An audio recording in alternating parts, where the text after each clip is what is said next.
23rd June, Bengaluru. Office hours, packed platforms, people trying to get home. And then one disruption on the Purple Line turned into a city-wide mobility problem. The question is not whether a metro system should ever fail. Every complex transport systems fail sometimes. The real question is, why did one failure create such an impact, and what could have been done to mitigate such a situation? Welcome to Search Pulse.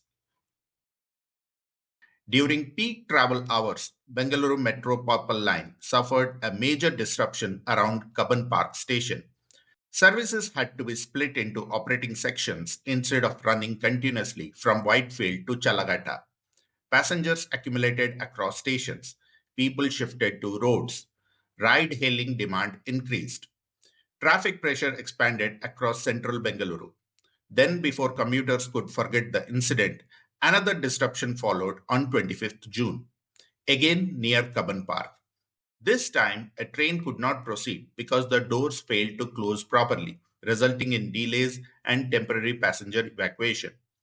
Two disruptions within days expose something important.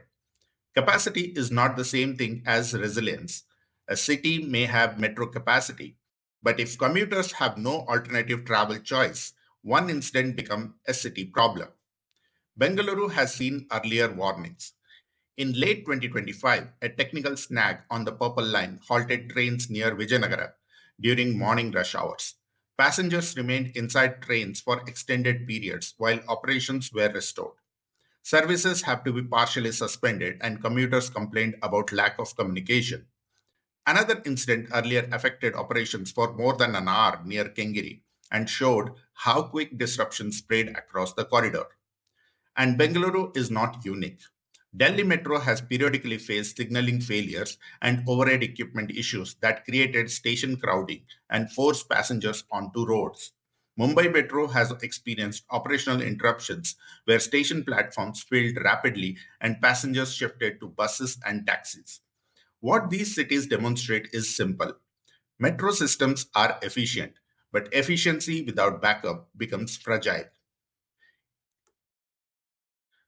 Now, it's interesting to know that engineering solved this problem long ago. Aircrafts have redundant systems, data centers have redundant servers, power grids have alternate supply paths, so public transport must work in the same way. Look at Berlin. The city does not depend on one transport layer. It combines S-Bahn urban rail, U-Bahn metro, tram network, city buses. And when needed, taxi services provide another layer.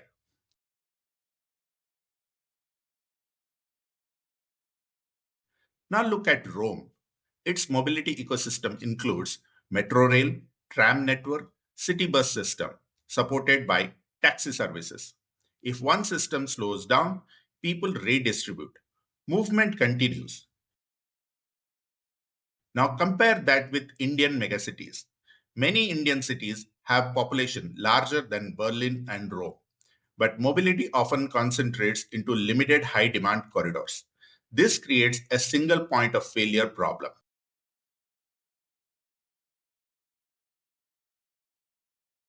Now let's take a look on KRide. Suburban rail is intended to become Bengaluru's parallel mobility backbone.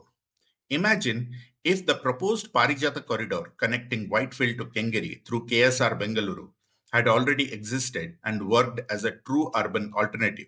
On 23rd June, many commuters may not have needed to flood roads. Metro disruption would remain a transport problem and not become a city problem. No transport system reached 100% uptime, but resilient cities ensure failures stay local. Bengaluru's Purple Line disruption should not trigger discussions about maintenance. It should start conversations about redundancy. Because world class cities are not cities where nothing fails. They are the cities that keep moving when something does.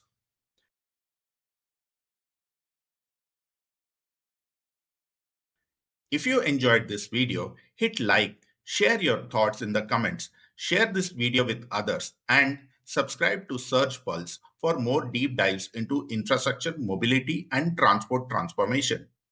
Thanks a lot.